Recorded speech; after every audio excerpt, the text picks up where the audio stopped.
O Senhor esteja convosco. Ele está no meio de nós. Proclamação do Evangelho de Jesus Cristo, segundo João. Glória a vós, Senhor. Naquele tempo, Jesus ergueu os olhos ao céu e disse: Pai, chegou a hora, glorifica o teu Filho, para que o teu Filho te glorifique a ti. E porque lhe deste poder sobre todo homem, ele dê a vida eterna e a todos aqueles que lhe confiaste.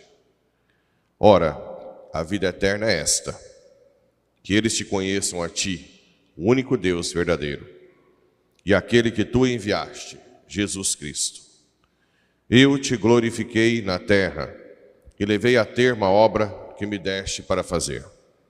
E agora, Pai, glorifica-me junto de ti, com a glória que eu tinha junto de ti, antes que o mundo existisse.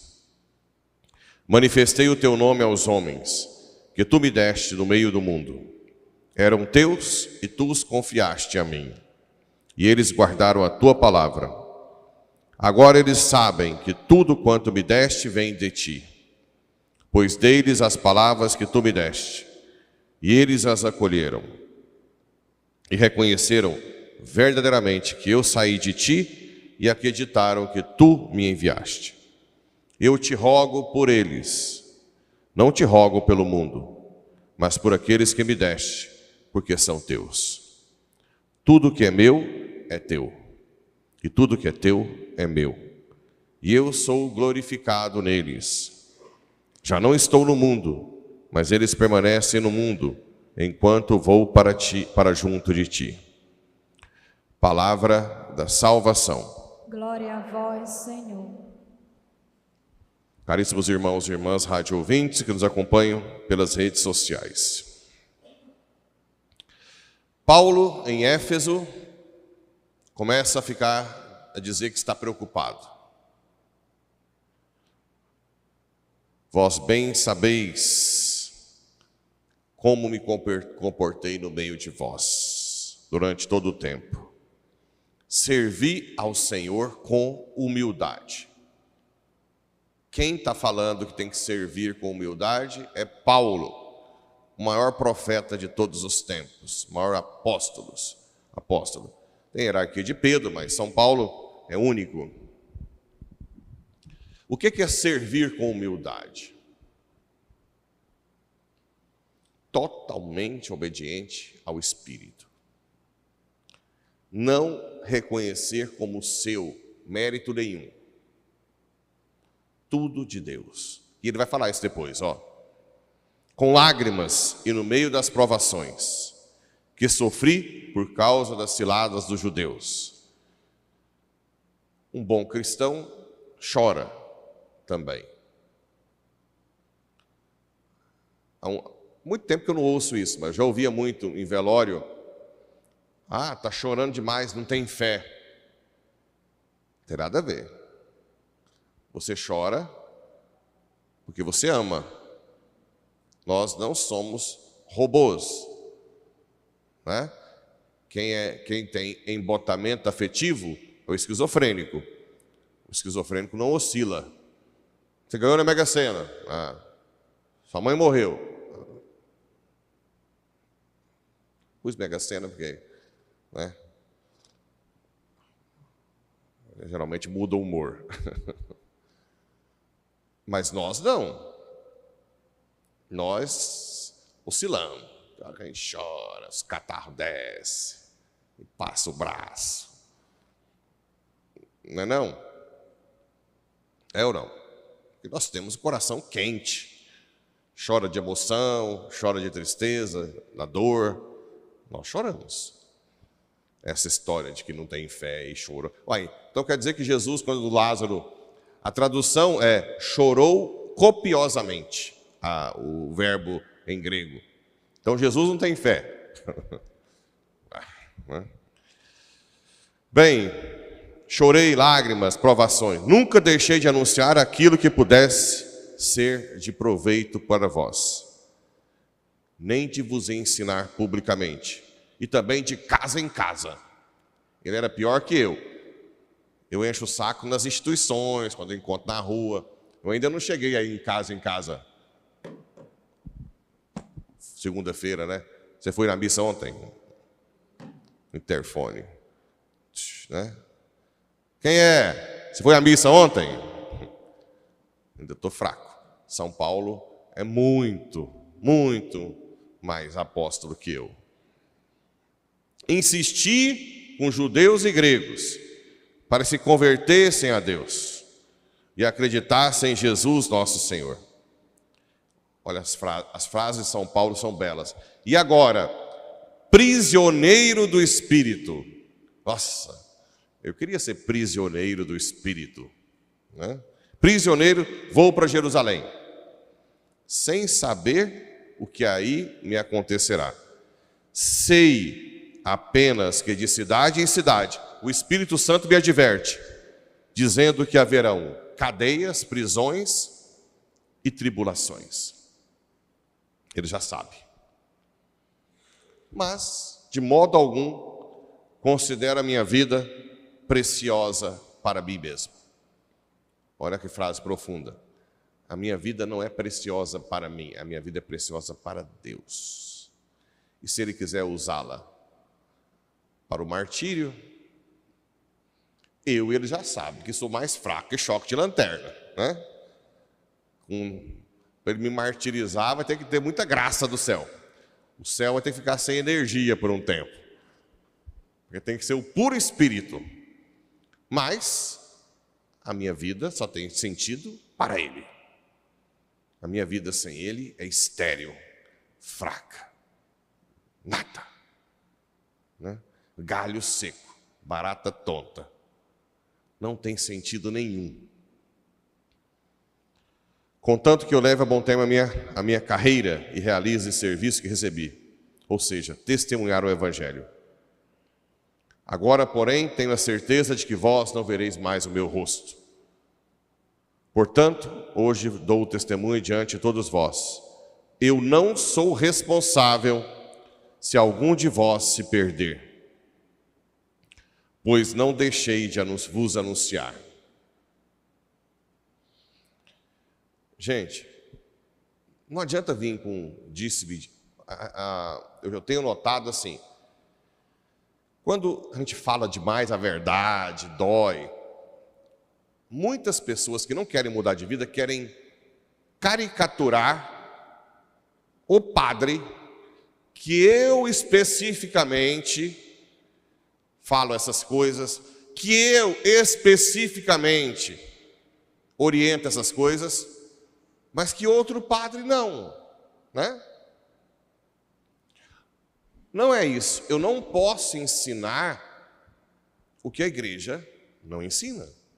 Eu não estou aqui para dizer opinião pessoal minha.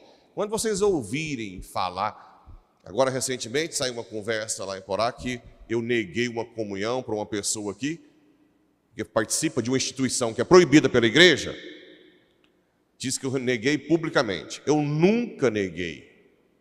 Mas eu falei para todos dessa instituição que não deve comungar. E o recado que eu dei para ela foi: não, eu nunca neguei publicamente comunhão, mas disse pessoalmente, particularmente, para todos que participam dessa instituição, e estou dizendo para você que também não deve comungar. E isso não é minha opinião. Não é minha opinião. É pecado grave.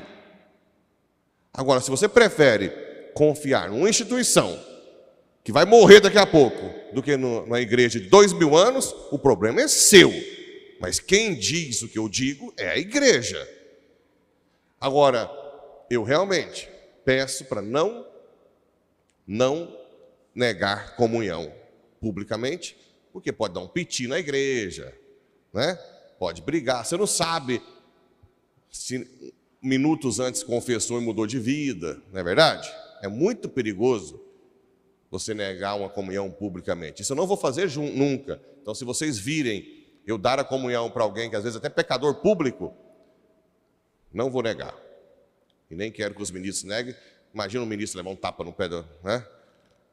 Ou derrubar o Santíssimo. Você não sabe. Agora, vem falar comigo que eu te falo tudo que a igreja te diz. Não tenho nenhum pingo de receio de te dizer a verdade. Mas não sou eu. É a igreja. É a igreja. Não adianta com nhenhenhé, mimimi, o padre Pablo. Que padre Pablo? Vem que eu te mostro que é a igreja. Se não for a igreja, eu tenho que mudar de ideia.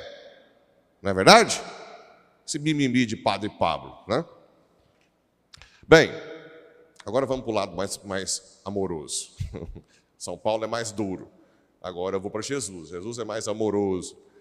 A oração sacerdotal. Aqui, no Evangelho, vocês vão entender o que é a igreja, além de ser corpo de Cristo. A definição em latim é de plebis adunata. De trinitate plebis adunata. Vou traduzir, para vocês entenderem a oração de Jesus. De trinitate, o de em latim quer dizer que provém da trindade e que volta para a trindade. Plebis adunata, um povo reunido. Então, a igreja é um povo reunido pela trindade, para a trindade. Ok? Entendeu, igreja? Santo Irineu diz que Jesus e o Espírito Santo são os dois braços do Pai, que abraça o povo, a igreja. São os dois braços do Pai, que abraça a igreja. O povo, que é a igreja. Aqui, a encarnação de Jesus, toda a encarnação de Jesus, ela tem como meio salvar esse povo do mundo que está sob o jugo de Satanás, na escravidão de Satanás, para a trindade. Então, tudo que Jesus está falando aqui é um pouco antes da morte, ele dizendo que já está preparado, então, o caminho para que esse povo seja separado. Santo quer dizer separado. O céu, a trindade, o que é mais perfeito é a relação entre eles, não é? O que separa, o que diferencia o pai do filho? Um ser pai, o outro ser filho, porque os dois são Deus. Do Espírito Santo, é um ser o Espírito Santo, o amor, o outro ser o pai. Então, a relação, ou seja, o ápice nosso do ser humano é a relação com a trindade, que, por sua vez, nos ajuda a relacionar bem entre nós. Então, todo o projeto de salvação de Deus visa que nós tenhamos uma relação profunda com Deus e com os homens. Quem é longe da igreja, quem não vai na igreja, dificilmente relaciona, já não relaciona nada com Deus, dificilmente relaciona bem na sociedade. Geralmente é avarento, trata mal o funcionário ou o colega de trabalho, é invejoso.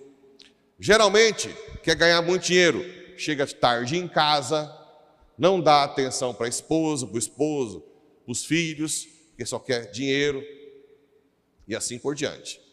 Então é um desastre no relacionamento. Na igreja nem se fala, porque nem vai na igreja, só pensa em si. A pessoa que se converte, ela começa a relacionar bem com Deus, teoricamente ela vai relacionar bem com os funcionários ou com o colega de trabalho e vai deixar seu tempo para a família.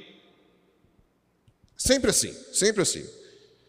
Naquele tempo, Jesus ergueu os olhos ao céu e disse: Pai, chegou a hora, glorifica o teu filho. A glória maior é naquele que é capaz de amar até dar a vida. Se o homem quis se romper com Deus por egoísmo, a glória maior está em amar até morrer, dar a vida. Porque lhe deste poder sobre todo homem, e ele dê a vida eterna com a morte. E todos aqueles que lhe confiaste. Então Jesus está convocando todas as gerações, né? Ora, a vida eterna é esta, que eles conheçam a ti, relação com o único Deus verdadeiro, e aquele que tu enviaste, Jesus. Eu te glorifiquei na terra, e levei a termo a obra que me deste. E agora, Pai, glorifica-me junto de ti, com a glória que eu tenho junto de ti, antes que o mundo existisse. Manifestei o teu nome aos homens, Imagina Jesus lá, confiando toda a humanidade para Jesus, aos homens, que tu me deste no meio do mundo. Eram teus, e tu os confiaste a mim. E eles guardaram a tua palavra. Agora eles sabem que tudo quanto me deste vem de ti, e pus deles as palavras que tu me deste. Então, Jesus é pura relação com o Pai. Pura relação.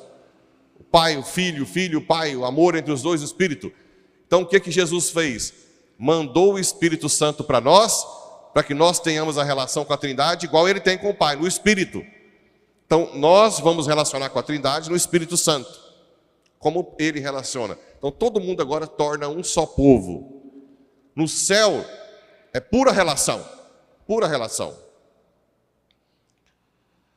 E eles reconheceram verdadeiramente que eu saí de ti, e acreditaram que tu me enviaste. Eu te rogo por eles. Não te rogo pelo mundo, mas por aqueles que me deste, porque são teus. Tudo que é meu é teu, e tudo que é teu é meu. Eu sou glorificado neles. Já não estou no mundo, mas eles permanecem no mundo, enquanto eu vou para junto de ti. Então, a ascensão de Jesus é para preparar o caminho da ascensão do povo escolhido, da igreja, convocada e reunida pela Trindade. Então essa mais ou menos esse é o projeto de Deus. O Pai que abraça a igreja, o povo, com os dois braços, o Filho e o Espírito, e convoca o povo para que viva eternamente em relação com eles, assim como o Pai está em relação com o Filho. Ponto. Esse é o projeto. Só vai quem for humilde, para que deixar o Espírito Santo agir. Por isso as terapias, eu não presto, lata de lixo, verme, o que mais? Vocês dão conta de falar? Eu sou um verme. Eu sou a lata de lixo. Danada. Tem que converter muito, né? Mas quanto mais a gente converte e reconhece a nossa pequenez, o Espírito Santo age e nos leva para a Trindade. Entendeu? Quanto mais eu quero ser dono de mim, cheio de mim, menos o Espírito Santo age, mais eu fico no mundo. Cabe agora, no final dos tempos, fazer os 9 fora e ver o que deu mais certo, né? Se você vai ficar no mundo para sempre, que no mundo será o inferno, ou com a Trindade para sempre, que é a pura alegria. Que Nossa Senhora nos ajude e empurra, né? Não deixa nós darmos as costas ao Espírito. Assim seja.